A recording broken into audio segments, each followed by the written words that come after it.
তারাবির নামাজের নিয়ত, দোয়া ও মুনাজাতের দোয়া কোনটা এবং কিভাবে পড়ব? তারাবির নামাজের আলাদা নিয়ত নাওয়াইতু আন কি জানি উসিল্লা লিল্লাহি, আমার জানা নাই আসলে, কোরআন হাদিসে পাই নাই তো, এগুলো তো আপনাদের থেকে শুনছি। আচ্ছা, আরেকটা কি তারাবির দোয়া মুনাজাত? তারাবির দোয়া ওই যে 4 রাকাত পর পর কি পড়ে, সুবহানাজিল মুলকে ওয়াল মালাকুতে, আমি এর দূরই পারি শুধু। এরপরে কি আছে? আচ্ছা, কি কি জানি আছে। তো এগুলো আসলে কোনো কোরআন হাদিসে নাই, যেহেতু কোরআন হাদিসে নাই সেজন্য আমি পাই নাই, কোরআন হাদিস থাকলে তো পাইতাম। বুঝতে পারছে কথা? আমরা একসময় দেখছি যে ইয়াং পোলাপান তারাবি পড়তে যায় না, কিরে বাবা তারাবি পড়তে যাস না কেন? বলে হুজুর এখনো তারাবির দোয়া মুখস্থ হয় নাই। বুঝতে পারছেন? তো তারাবির নামাজের জন্য 4 রাকাত পর পর দোয়া পড়া, এটা তারাবির সাথে এর কোনো সম্পর্ক নাই, দোয়া পড়ার কোনো প্রয়োজন নাই। 4 রাকাত পর একটু অবসর দেয় ইমাম সাহেব, এটা রেস্ট। আপনি এটা একটু পানি খাবেন, দরকার একটু হাত পা এদিক সেদিক করবেন, একটু রেস্ট করবেন, একটু শরীরটা এলায়া বসবেন, দরকার একটু পেশাব ওযু করে চলে আসবেন। এটা হলো রেস্টের সময়।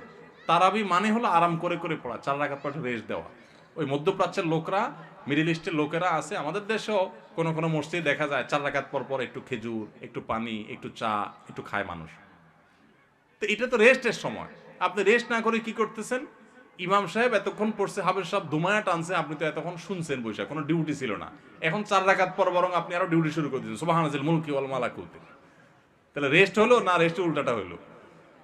এগুলার কোনো প্রয়োজন নাই, এগুলো কোরআন হাদিসে নাই। কোরআন হাদিসে যেটুকু আছে সেটুকু আপনি তারাবির নামাজে তেলাওয়াত সুন্দর করে মনোযোগ দিয়ে শুনবেন, নামাজ সুন্দর করে পড়বেন, বাস শেষ। এর বাইরে আলাদা কোনো নিয়ত বা দোয়ার প্রয়োজন নাই। কাউকে নামাজের আহ্বান জানালে সে যদি ভুল বুঝে বলে জ্ঞান দিও না, সেক্ষেত্রে আমার করণীয় কি? এটা হলো আমাদের দেশের সমস্যা। কাউকে ভালো কিছু বললে কি বলে? জ্ঞান দিতে এসো না। মানে আমার এত জ্ঞান উপচে পড়তেছে, তোমার জ্ঞান রাখার জায়গা আর নাই। ভাবটা এরকম না? মানে এটাকে বলে চুরি চুরি আরো সিনা চুরি। নামাজ পড়ে না বেনামাজি, আরেকজন যখন নামাজের আহ্বান করছে বলবে ভাই তোমার শুক্রিয়া, থ্যাংক ইউ সো মাচ, তুমি আমার একটা ভালো কাজের কথা বলছো ভাই, ঠিক আছে দোয়া করো, আমি চেষ্টা করি ভাই। এটা না ইমানদারের কথা। আর জাহেল এবং মূর্খ মানুষের কথা হলো ভাই জ্ঞান দিতে আসিস না এত। তার মানে তোমার জ্ঞান আছে, তোমার জ্ঞান থাকলে তো তুমি নামাজ পড়তে যাইতা। তুমি যে অজ্ঞানী, তুমি যে মূর্খ, এটা তো তুমি প্রমাণ করছো তোমার কর্ম দ্বারা। আর যদি বলো না নামাজ পড়তে হবে এটা আমি জানি, তো যাই না শুনেও যদি নামাজ না পড়ো তো তোমার মুগুর তো ডবল পড়বে কিয়ামতের ময়দানে। আমাদের দেশে অনেক সময় অন্যায় কাজের থেকে মানুষ বাধা দিলে বা ভালো কাজের নির্দেশ করলে আমরা অনেকে বলি জ্ঞান দিতে আইসো না। এটা অহংকারের কথা, এটা কোনো বিনয়ী মানুষের কথা না। আপনাকে যদি কেউ ভালো কাজের উপদেশ দেয় তো আপনার তো সৌভাগ্য, আপনি সেটাকে ভালোভাবে নিবেন। আলহামদুলিল্লাহ, একটা মানুষ আমাকে ভালো কাজ করতে বলছে, খারাপ কাজ করতে তো বলে নাই। অতএব জ্ঞান দিতে আইসো না, এটা অহংকারীর কথা, এটা কোনো মুসলমানের কথা না। জ্ঞান দিতে আইসো না মানে কি?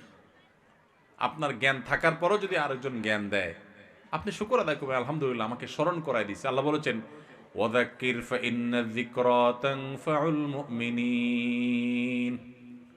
আর ইমানদারদেরকে জানা কথাটাও স্মরণ করায় দাও। নামাজ ফরজ সেও জানে, আবারও বলো, বললে তার লাভ হয়, তার বিবেক বিবেচনা বোধ জাগ্রত হয়। এই জন্য বারবার স্মরণ করাইতে আল্লাহ বলছেন, আপনি বলছেন জ্ঞান দিতে এসো না। তাহলে বোঝা গেল এটা কোনো ইমানদারের কথা না। কেউ যদি আপনাকে ভালো কাজের পথে আহ্বান করে, পারলে তার ডাকে সাড়া দিবেন, আর না পারলে চুপ থাকবেন, কিন্তু অহংকার করবেন না। অহংকারী কিন্তু হেদায়েত থেকে মাহরুম হয়, বঞ্চিত হয়। এই কপাল পোড়ারা সঠিক পথে আসতে পারে না। বাবার সম্পত্তিতে মেয়েদের হক সম্পর্কে বলবেন। এ বিষয়ে আমি বিভিন্ন জায়গায় বলি, প্রায় বলার চেষ্টা করি। দেখুন, বাবার সম্পদে, মায়ের সম্পদে ছেলেদের যেরকম হক আছে, মেয়েদেরও কি আছে? হক আছে। কয়জন মানুষ বাবার সম্পদে বোনের হক দিয়ে দিছেন?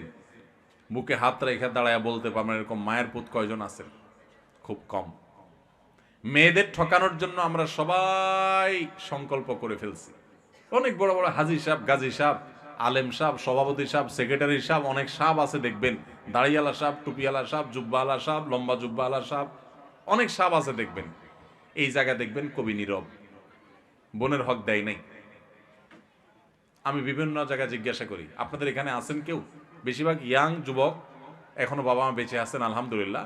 তো যুবকদেরকে আমি বলতে চাই, আপনার বাবা মা যেদিন চোখ বন্ধ করে ফেলবেন, মারা যাবেন, বাবা মার সম্পদে পাই পাই করে হিসেব করে বোনদের হক বুঝাই দিবেন। বোনদের হক দেওয়ার মানে এই না যে তাদের সাথে সম্পর্ক শেষ হয়ে গেছে। ভাই বোনের সম্পর্ক আজীবন থাকবে, আপনিও যাবেন, সেও আসবে, কিন্তু বাপের সম্পদে তার হক, সন্তান হিসাবে, ছেলে হিসাবে আপনার যেরকম পাওনা আছে তারও কি আছে, পাওনা আছে। হক দিবেন তো ইনশাআল্লাহ? যদি বোনের হক ঠিক মতো না দেন, লম্বা লম্বা সেজদা দিয়ে নামাজ পড়েন, কপালে সিল মেরে দাগ ফালায় দেন, ওয়াজ শুনতে শুনতে কাইত হয়ে চিত হয়ে পড়ে যান, লাভ হবে না। সাপ বলে দিলাম, লাভ হবে না। কিয়ামতের ময়দানে দাঁড়ায় থাকবেন, যেতে পারবেন না জান্নাত। এই বোন দাঁড়ায় থাকবে, এই বোন দাঁড়ায় যাবে সেদিন। দুনিয়াতে হয়তো বোন কিছু বলে না, চক্ষু লজ্জার কারণে বাপের ভাইয়ের হক চাইতে গেলে মানুষ খারাপ বলে, কিছু বলতে পারে না বেচারি। কিয়ামতের ময়দানে কিন্তু ভুল করবে না, দাঁড়ায় যাবে, আল্লাহ এ আমার ভাই আসামি, আমার বাবার সম্পদে আমার পাওনা বুঝায় দেয় না। এক চুলো ছাড়বে না সেদিন, কেউ কাউকে সেদিন, বাপ সন্তানকে ছাড়বে না, সন্তান বাপ মাকে ছাড়বে না। তাহলে ভাই বোন কিভাবে একে অন্যকে ছাড়বে? এই জন্য ভাইরা, দুনিয়া থাকতে যার যার পাওনা বুঝায় দেন, পাই পাই করে আল্লাহ তাআলা বুঝে নেবেন। আল্লাহ আমাদেরকে বুঝার তৌফিক দান করুন।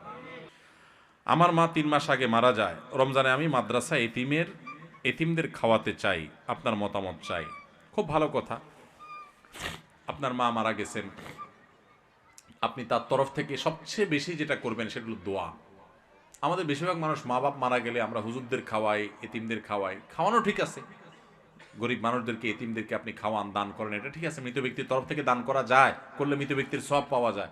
কিন্তু আপনি নিজে বেশি বেশি দোয়া করবেন। অনেকে নিজে দোয়া করে না, হুজুর ভাড়া করে টাকা দোয়ার জন্য। আপনার মৃত মায়ের জন্য দোয়া করে যদি কোনো হুজুর টাকা নেয় আর আপনি টাকা দেন, তাহলে হুজুরও গুনাহগার, আপনিও গুনাহগার। বুঝেন নাই কথা? মৃত মানুষের জন্য দোয়া করে টাকা নেওয়াও জায়েজ নাই, দোয়া করাইয়া টাকা দেওয়াও জায়েজ নাই। তাহলে কি করবেন? তাহলে নিজের মায়ের জন্য নিজে একটু আল্লাহর কাছে দোয়া করবেন। আমরা বলি, আমরা কি দোয়া করতে জানবো? কেন জানবেন না? কেন জানবেন না? দোয়া করতে না জানার তো কারণ নাই। অতএব দোয়া করবো তো ইনশাআল্লাহ আমরা। আল্লাহ আমাদেরকে তৌফিক দান করুন। আস-সুন্নাহ ফাউন্ডেশন, উম্মার স্বার্থে সুন্নাহর সাথে।